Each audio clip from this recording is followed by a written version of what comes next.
Hello दोस्तों, बहुत बहुत स्वागत है अपने यूट्यूब चैनल हिंदी साहित्य की पाठशाला में। आज मैं आपके लिए कविता लेके आई हूँ, जूही की कली। और ये कविता हमारे यूजीसी नेट जेआरएफ के पाठ्यक्रम में लगी हैं और सभी प्रतियोगी परीक्षाओं के लिए काफ़ी महत्वपूर्ण है, जैसे UGC NET JRF, PGT, TGT, NVS, KVS, GIC, LT grade, GDS. जिनका सब्जेक्ट हिंदी साहित्य है उसके लिए ये क्लास काफ़ी यूजफुल होने वाली है। तो आप सभी को पता है कि जूही की कली हमारे यूनिट 5 हिंदी कविता के अंतर्गत आती है। तो ये कविता काफ़ी महत्वपूर्ण है परीक्षा की दृष्टि से। तो पढ़ना प्रारंभ करते हैं। जूही की कली, ये कविता है सूर्यकांत त्रिपाठी निराला जी की। जूही की कली सूर्यकांत त्रिपाठी निराला जी की ये कविता है। सबसे पहले हम सूर्यकांत त्रिपाठी निराला जी का संक्षिप्त परिचय जानते हैं। आप सभी को पता है कि यहाँ से प्रश्न पूछा जाता है और आपको जन्म, मृत्यु, माता पिता का नाम तो याद ही होने चाहिए। तो जानते हैं, सूर्यकांत त्रिपाठी निराला जी का जन्म 1899 ईस्वी में हुआ था। तो सूर्यकांत त्रिपाठी निराला जी का जन्म कब हुआ था? 1899 ईस्वी में। और मृत्यु कब हुई थी? मृत्यु हुई थी 1961 ईस्वी में। तो सूर्यकांत त्रिपाठी निराला जी का जन्म 1899 ईस्वी और मृत्यु 1961 ईस्वी में हुई थी। आप इसको ध्यान में रखिएगा। फिर अगला पॉइंट है, सूर्यकांत त्रिपाठी निराला जी के पिता का क्या नाम था? राम सहाय त्रिपाठी। क्या नाम था?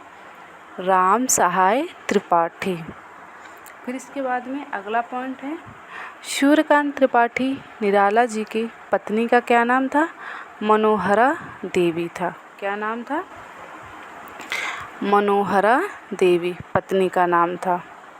अगला पॉइंट देखते हैं। अगला पॉइंट है कि सूर्यकांत त्रिपाठी निराला जी की पुत्री का क्या नाम था? तो इनकी पुत्री का नाम है सरोज। और हमारे यूजीसी नेट के पाठ्यक्रम में कविता लगी है सरोज स्मृति। तो ये सूर्यकांत त्रिपाठी निराला जी की ये पुत्री हैं सरोज। इसको भी आप ध्यान में रखिएगा। फिर एक काफ़ी महत्वपूर्ण प्रश्न है, आपको पता होना चाहिए कि सूर्यकांत त्रिपाठी निराला जी की प्रथम कविता कौन सी है? तो प्रथम कविता है जूही की कली। कौन सी कविता है? जूही की कली। और इसका प्रकाशन वर्ष है 1916 ईस्वी। आप इसको ध्यान में ज़रूर रखिएगा। तो प्रथम कविता जूही की कली। फिर इसके बाद में सूर्यकांत त्रिपाठी निराला जी की अंतिम कविता है पत्रोत्कंठित जीवन का विष बुझा हुआ है। कौन सी कविता है इनकी अंतिम? पत्रोत्कंठित जीवन का विष बुझा हुआ है। आप इसको ध्यान में रखिएगा। फिर अगला पॉइंट है, आप ये मत सोचिएगा कि ये लंबी क्लास हो रही है। मैंने यहाँ पे काफ़ी महत्वपूर्ण पॉइंट को ऐड किया है। इसके बाद में हम लोग कविता पढ़ेंगे। तो आप धैर्य बना के ये क्लास ज़रूर देखिएगा। आपके लिए काफ़ी ये हेल्प करेगी परीक्षा में। अगला पॉइंट हमारा, जूही की कली का प्रकाशन वर्ष क्या है? 1916 ईस्वी। हमने ऊपर भी बताया हुआ है कि जूही की कली का प्रकाशन वर्ष है 1916 ईस्वी। फिर इसके बाद में अगला पॉइंट काफ़ी महत्वपूर्ण है। रामविलास शर्मा के अनुसार जूही की कली का प्रकाशन वर्ष है 1922 ईस्वी। वैसे तो जूही की कली का प्रकाशन वर्ष 1916 ईस्वी है, लेकिन रामविलास शर्मा के अनुसार 1922 ईस्वी है। अगर किसी राइटर का नाम आता है तो वो प्रकाशन वर्ष ज़्यादा महत्वपूर्ण हो जाता है। तो आपसे पूछा जा सकता है, वैसे तो आप सभी को पता है कि जूही की कली का प्रकाशन वर्ष 1916 ईस्वी है, लेकिन रामविलास शर्मा के अनुसार जूही की कली कविता का प्रकाशन वर्ष क्या है, 1922 ईस्वी है। तो आप ध्यान में रखिएगा क्योंकि काफ़ी महत्वपूर्ण है। अगला पॉइंट है, जूही की कली कविता 5 बंदों में विभक्त है। वेरी इम्पोर्टेंट ये पॉइंट है। अगर आपने नोट्स में नहीं ऐड किया हुआ है, पता है तो बहुत ही अच्छी बात है, नहीं पता है, अगर आपको कोई भी पॉइंट नहीं आते हैं तो आप शॉर्ट नोट में ज़रूर लिख के रखिएगा और एग्ज़ाम में आपको रिवीजन करने में आसानी रहती है।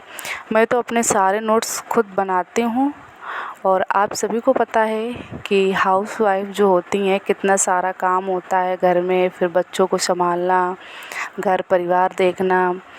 इसके बावजूद में मुझे ऐसे अच्छा ही नहीं लगता मैं जब तक नोट्स नहीं बनाती हूँ। मैं किसी की भी क्लास अगर फ़ोन में देख रही हूँ या खुद से पढ़ रही हूँ तो मैं अपने नोट्स ज़रूर बनाती हूँ और नोट्स बनाना भी अच्छी आदत होती है और आप भी नोट्स बनाइए, आपको काफ़ी हेल्प भी मिलती है। तो जूही की कली कविता 5 बंदों में विभक्त है, वेरी इम्पोर्टेंट है और इसको ध्यान में रखिएगा। फिर इसमें ये जो जूही की कली है इसमें संकलन में विवाद है। तो प्रथम संकलन कब हुआ था, अनामिका और द्वितीय परिमल में हुआ था। तो आप दोनों को ध्यान में रखिएगा, प्रथम संकलन अनामिका और द्वितीय संकलन परिमल में हुआ था। आप दोनों इसको ध्यान में रखिएगा। फिर है अगला पॉइंट कि जूही की कली जो कविता है इसमें मानवीकरण का प्रयोग किया गया है। किसका प्रयोग किया गया है, मानवीकरण का प्रयोग किया गया है और यह कविता मुक्त छंद में लिखी गई है। इम्पोर्टेंट है, आप इसको भी ध्यान में रखिएगा। तो जूही की कली कविता मानवीकरण का प्रयोग किया गया है और इसमें मुक्त छंद में ये कविता लिखी गई है। तो आप इसको भी ध्यान में रखिएगा और ये सारे इम्पोर्टेंट हैं तथ्य, आप इसको इग्नोर नहीं कर सकते हैं। फिर इसके बाद में देखते हैं जूही की कली नायिका है। जूही की कली नायिका है और जो पवन होता है, निकल गया क्या पॉइंट, जूही की कली और जूही की कली नायिका है और नायक कौन है, तो पवन नायक है।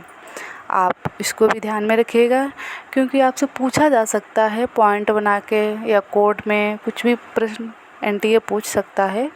तो पवन कौन है, नायक, और जूही की कली नायिका है।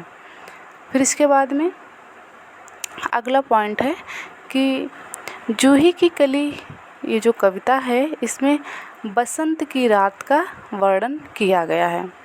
तो आप इसको ध्यान में रखिएगा कि किस रात का वर्णन किया गया है, तो बसंत की रात का वर्णन किया गया है। पवन कौन है, नायक, और जूही की कली नायिका है। आप इसको ध्यान में रखिएगा। फिर इसके बाद में अगला पॉइंट है, वेरी इम्पोर्टेंट है कि नायक का अन्य नाम क्या है। जूही की कली कविता में नायक का अन्य नाम क्या है, तो क्या नाम है, मल या अनिल है। नायक का अन्य नाम क्या है, मल या अनिल, और इसे पवन भी कहते हैं। आप इसको भी ध्यान में रखिएगा। फिर इसके बाद में ये कोटेशन है नंद किशोर नवल के अनुसार, आप इसको ध्यान में रखिएगा। नंदकिशोर नवल कहते हैं कि यह रचना अपनी अंतर्वस्तु और स्थापत्य दोनों ही दृष्टियों से निराला की ही नहीं, संपूर्ण आधुनिक हिंदी कविता की उपलब्धि है। क्या कहते हैं नंदकिशोर नवल जी कि यह रचना अपनी अंतर्वस्तु और स्थापत्य दोनों ही दृष्टियों से निराला की ही नहीं, संपूर्ण आधुनिक हिंदी कविता की उपलब्धि है। तो आप इसको भी ध्यान में रखिएगा क्योंकि ये काफ़ी महत्वपूर्ण पॉइंट है। फिर हमारा अगला पॉइंट है कि पवन के लिए निर्दय, ऊपर से ऐसे होगा यहाँ पे, पवन के लिए निर्दयी और विधुर का प्रयोग किया गया है क्योंकि जब जूही की कली सो रही होती है तो वो उसको जगाने का प्रयास करता है, उसको झकझोर देता है, तो इसीलिए यहाँ पे पवन के लिए निर्दय और विधुर का प्रयोग किया गया है। फिर एक ये मैंने शुक्ल के अनुसार एक कोटेशन ऐड किया हुआ है कि बहुवस्तु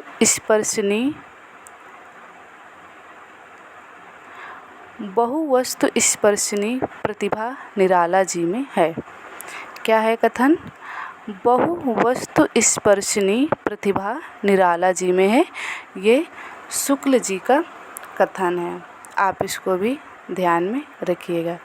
एक एक पॉइंट ये समझ लो कि हीरे के समान है और ये मैंने अपने नोट्स में बनाए हुए थे तो इसलिए मैं आपके साथ शेयर कर रही हूँ और काफ़ी महत्वपूर्ण भी हैं, आप सभी को पता ही होगा, आप पढ़ रहे हैं तो। फिर इसके बाद में अगला पॉइंट है कि निराला जी ने परिमल की भूमिका में लिखा है कि मनुष्यों की मुक्ति की तरह कविता की भी मुक्ति होती है।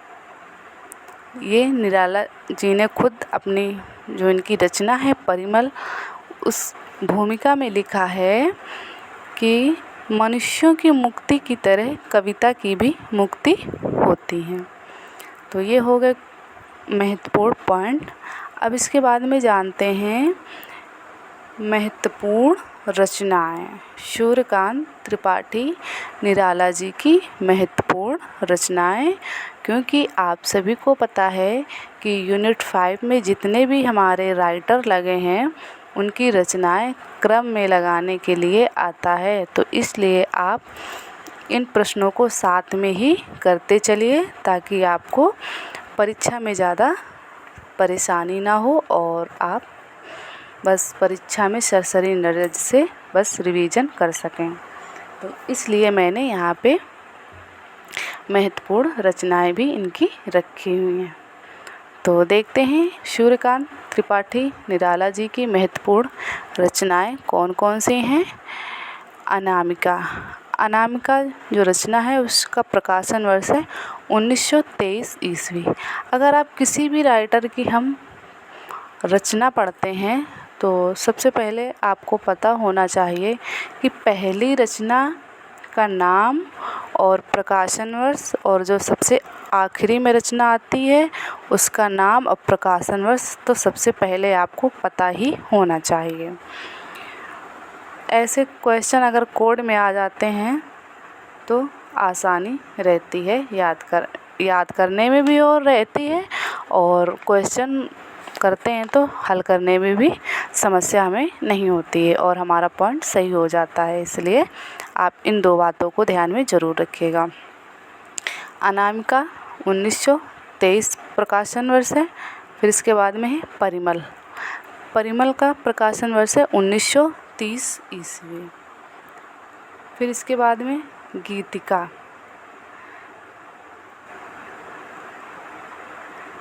गीतिका का प्रकाशन वर्ष है 1936 ईस्वी। फिर इसके बाद में तुलसीदास का प्रकाशन वर्ष है 1938 ईस्वी। फिर इसके बाद में है कुकुरमुत्ता। कौन सी रचना है? कुकुरमुत्ता। कुकुरमुत्ता का प्रकाशन वर्ष है 1942 ईस्वी। फिर इसके बाद में है अणिमा। अणिमा का प्रकाशन वर्ष है 1943 ईस्वी। अणिमा का क्या प्रकाशन वर्ष है 1943 ईस्वी। फिर इसके बाद में है बेला। बेला का प्रकाशन वर्ष क्या है 1946 ईस्वी। फिर है नए पत्ते। नए पत्ते का प्रकाशन वर्ष क्या है 1946 ईस्वी। फिर इसके बाद में अपरा। अपरा का प्रकाशन वर्ष क्या है 1946 ईस्वी। अर्चना। अर्चना का प्रकाशन वर्ष है 1950 ईस्वी। फिर इसके बाद में कौन सी है रचना आराधना। आराधना का प्रकाशन वर्ष क्या है 1953 ईस्वी। फिर इसके बाद में कौन सी रचना है गीत गुंज।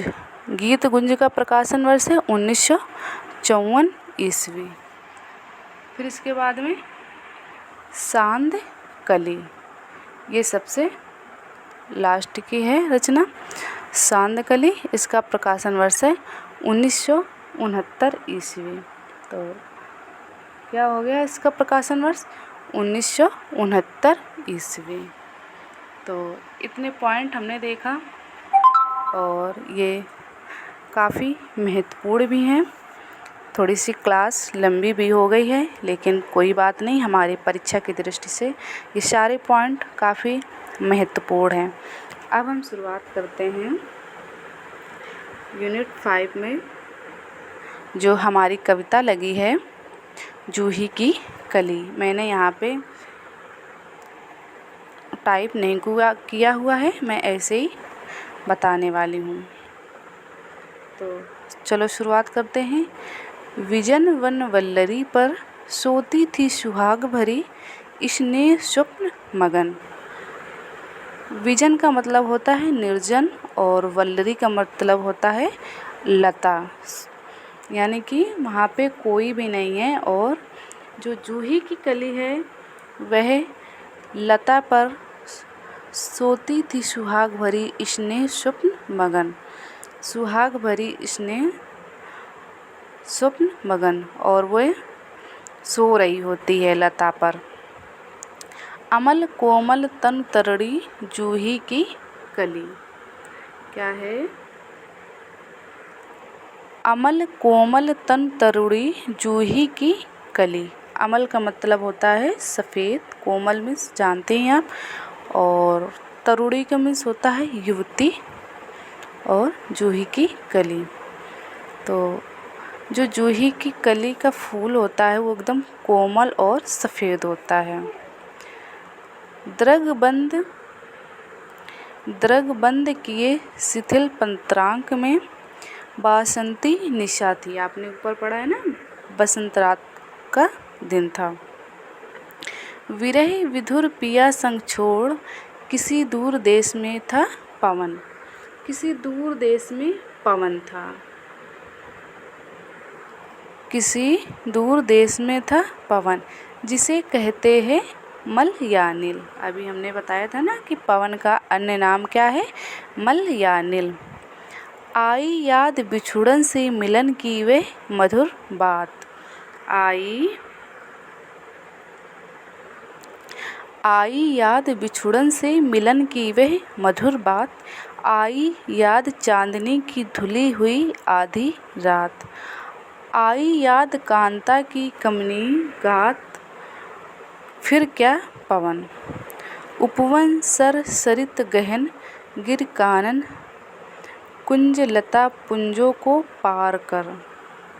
फिर वो तालाब, नदी और पहाड़ों को पार करके वह जूही की कली से मिलने आता है।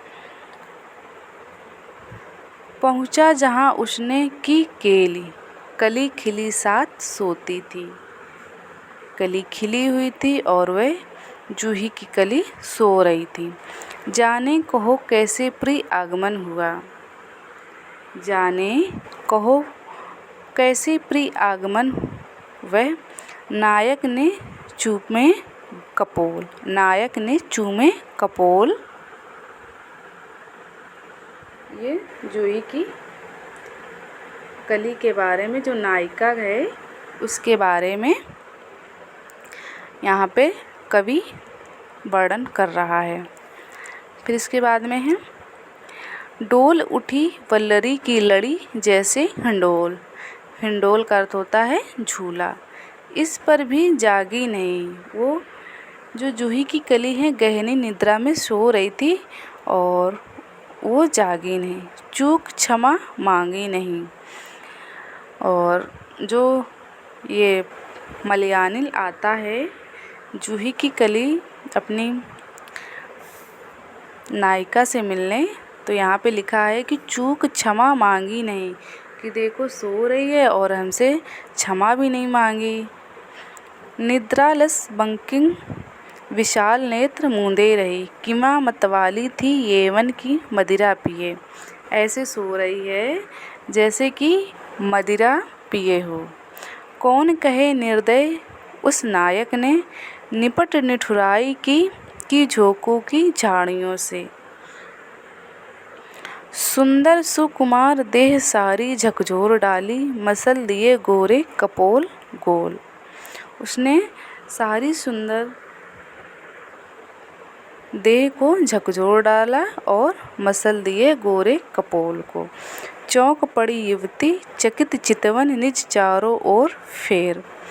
फिर इसके बाद में वो जो नायिका होती है चौंक पड़ती है, वही लिखा हुआ है यहाँ पे, चौंक पड़ी युवती चकित चितवन निज चारों ओर फेर। फिर इसके बाद में है, हेर प्यारे को सेज पास, नम्र मुख हंसी खिली खेल रंग प्यारे संग। तो ये हो गई जूही की कली कविता। और हमने काफ़ी महत्वपूर्ण रचनाएं भी देखी निराला जी की। और इसके पहले मैंने गीत फरोश और नीर भरी दुख की बदली, और कौन सी कविता लगी है नागार्जुन जी की, कालिदास सच सच बतलाना, और इसके बाद में रोटी और संसद। और ये हमारी क्लास है 5वीं जूही की कली। अगर आपने 4-5 क्लास हैं प्लेलिस्ट में हैं, अगर आपने वो नहीं देखी हैं तो आप जाके देख सकते हैं। और ये सभी प्रतियोगी परीक्षाओं के लिए काफ़ी महत्वपूर्ण हैं। अगर आप हमारे चैनल पर पहली बार आएँ तो चैनल को सब्सक्राइब और वीडियो को लाइक शेयर ज़रूर करें। मिलते हैं नेक्स्ट कविता के साथ, जब तक स्वस्थ रहिए मस्त रहिए।